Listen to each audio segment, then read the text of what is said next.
Hi, my name is Mason Dukacek, and I'm the host of the Mason Dukacek Show. And I have with me today Hank Epstein, who is the president and co-founder of The Quality Coach, which is a consulting firm based here in St. Louis. And for today's topic, I just want to ask you a little bit about some interesting examples of waste and how it can be identified and perhaps prevented. Great. So tell me what you think. Okay, that's a great stimulator, Mason. Thanks.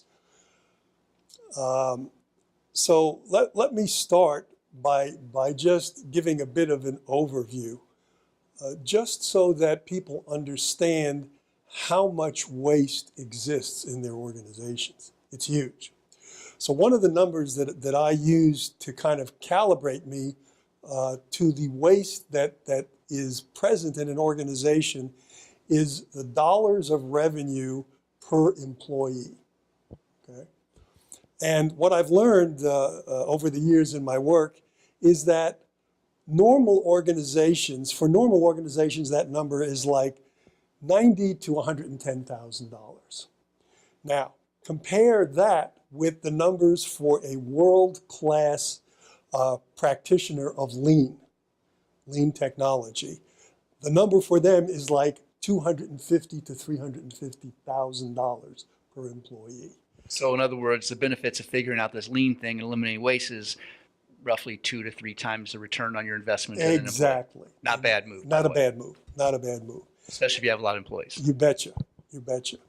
And for me, particularly, a couple of things make this whole lean thing a lot of fun for me. One of them is the unusual kinds of waste that I discover. Because some people that don't know better might just think, oh, this is just for manufacturing companies or whatnot. And waste is everywhere. Waste is everywhere. I'm going to use a manufacturing example, but on another show we can talk about specifically non-manufacturing lean.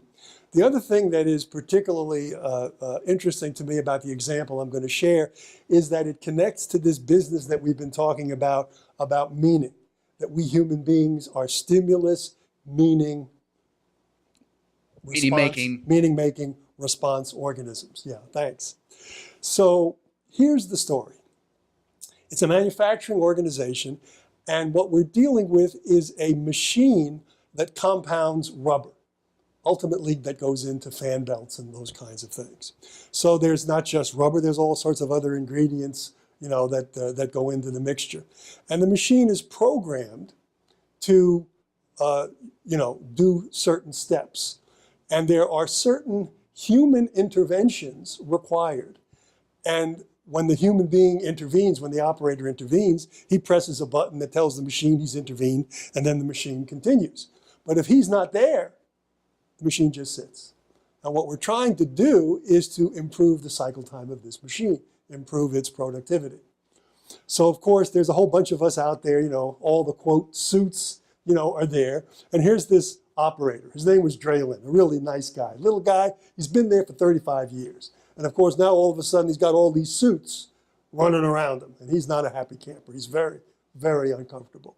So, he starts the machine, we watch the machine, and it comes to the first place where he's got to intervene. No Draylen, he's not there, he's nowhere to be seen. We look down at the other end of this huge factory floor, and here he comes on a forklift, doing material handling for his machine, okay? It's like, whoa, what's this about, right? So of course, we were all making notes about things that, this is all waste, an opportunity to improve, and what do we need to do about all this? So of course, we continue to watch the machine. We watch 2 or 3 cycles of this machine, and almost every time he's supposed to be there, he's off on this forklift. So like, I'm really, really, I'd be wanting to know why. What is going on, So of course, things calm down a little bit. Some of the folks leave, and it's just me and Draylen. I said, Draylen, what's going on, buddy? Wouldn't you like to have somebody doing your material handling for you? We got a material handling department. Wouldn't you like that? And he looks at me like a deer in the headlights. And he goes, Hank, no way. I said, well, what do you mean? He says, my job is to look busy. Okay. And I need to be doing something anytime one of these suits starts walking around. You know, the plant manager walks around several times a day, director of operations, my supervisor. And my job is to always be busy whenever they show up. That's my job. So there's his meaning. And the meaning is contributing not only to waste, but to a kind of resistance to some of the things that we might do to help him. So ultimately, you know, we worked with him and we talked, and because what we wanted him to do when he wasn't on that forklift was to do certain maintenance procedures on the machine. That was another way for him to look busy. And once he saw that he could look busy in other ways that were more efficient and effective in terms of what we were trying to accomplish, it didn't have to be driving that forklift, then he was able to play along. So that's just one of my favorite examples of how waste can get introduced into a process. Well, I would argue we've had conversations in the past, for those of you viewing offline, but we've had conversations in the past about you know, the different generations and how some of the older folks complain about millennials, and you know how they are always asking why, and how millennials are always complaining. The people in the older generations are always saying because it's always been done that way. And you know, I think that, you know, as quick as people are to jump on and criticize millennials for asking why, you know, there's a lot to be said for folks who are resistant to eliminating waste because, well, that's the way it's always been done. Oh, And yeah. I had a conversation, and I haven't shared this with you before, but I had the conversation with a gentleman I know who's owned a business for, well, I mean, I've known him for 20 years, but I kind of lost connection with him, and out of the blue, he calls me up, and I probably hadn't talked to him in 6 or 7 years, and he calls me up in the blue and basically tells me the things that are going on in his business. And long story short, he had a sales force, and they were not doing the job, and he didn't know what to do. And the reality was, things have shifted so much from the days when he started his business, where The industry has changed. Absolutely. I So, see. and you know, the days of demanding that sales reps cold call and knock on doors and get appointments and make presentations, like that model wasn't getting it anymore in his industry. It's not getting it in a lot of them. You know, and we talked about, you know, the waste that he had. I mean, he's got high-priced salespeople who are knowledgeable, skilled, capable people, subject matter experts when it comes to his products and his services and how they can solve clients and prospects problems.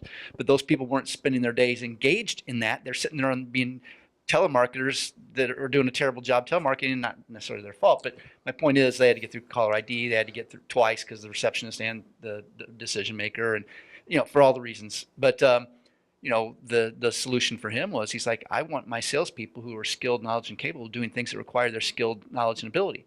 But I can't get them in front of prospects when those prospects are ready to buy. And there's a whole new, I mean, all kinds of different ways to do that through online marketing and Right. pay-per-click ads, and Right. and also and delivering that stuff. And he's not the only one that's had this. But you know, we had the conversation about turning his sales force into creating literally a virtual sales force. I mean, sales revenue being a combination of closing percentage times the number of selling opportunities. I said, well, how many sales opportunities can your salespeople deliver on a daily basis? I mean, if everything was perfect, let's say you got 10 sales reps, how many appointments can they go on a day? It's not realistic, but let's say they could go on 4 a day. So realistically, the most presentations that your company can make on a given day is 40 presentations a day. 10 reps, 4 presentations a day. That's, you know, pipe dream really, but we'll for the sake of discussion, 40 is the maximum. And if their closing percentage is 100%, which isn't going to be the case, but if it was, the most sales you can make in a day is 40 sales, right? Yeah. Well, what if the number of selling opportunities was infinite? Mhm. And what if you could create the ideal number or the ideal presentation every single time? Well, then you'd maximize. So we sat there and worked through, and you know, his decision as a solution to that was to create a virtual sales force, where he said, you know, hey, these are the problems my customers have. These are the solutions we offer. So he made videos of the frequently asked questions, and to establish his company as subject matter experts, he made videos of the should ask questions. Those are the questions that his ideal prospects and customers should be asking, but because they don't know what they don't know, but a salesperson would if given the opportunity. When he laid that out in video form, it addressed those issues, positioned him as a subject matter expert. And guess what wasn't being wasted? High-priced talent and their time. They weren't spending their time doing things that could be done 24 hours a day, 365 days a year, worldwide, to an unlimited number of prospects. If he was limited to 40 presentations the day before. Well, if people are watching his videos online from all over the world, 24 hours a day, now that number goes from 40 to infinite. Right. and he's only limited by his ability to direct traffic, which exists on the internet, to him and to his site. Yeah, But well, I just thought that was when you It's talk, terrific. because you talked about use of waste in manufacturing. Absolutely. When people talk about lean, if you're in a different business and you say, well, I'm not in manufacturing, I don't know that waste is such a big deal. It it's is. a big deal. Yeah, it's a big It's just a deal. matter of where are you looking for it? It's a big deal, and it's a big deal everywhere. And I love your story. And here's what I got from your story. In today's world, because of the instantaneous access to any kind of information we want, prospects don't want to be badgered face-to-face by some salesperson, because they can go on a website somewhere, they can choose the features and benefits that they want, see roughly how much it will cost, and then if they want to talk, in more, technical depth, then they will make the overture. You may remember that we talked a little bit about one of the elements of 2-second lean was making videos. So it's learning to see waste, fixing what bugs you, and making videos to show improvements. Companies that have been doing this have all of a sudden realized that the power of video extends beyond that. I have a client who, with every product that they send to a customer, they send a video. Who's on the video? The guy who made the product and the guy who tested it to make sure that it met all the specifications. Do you know what that's doing to his sales? He starts talking to people and they, wow, nobody ever heard of anything like that.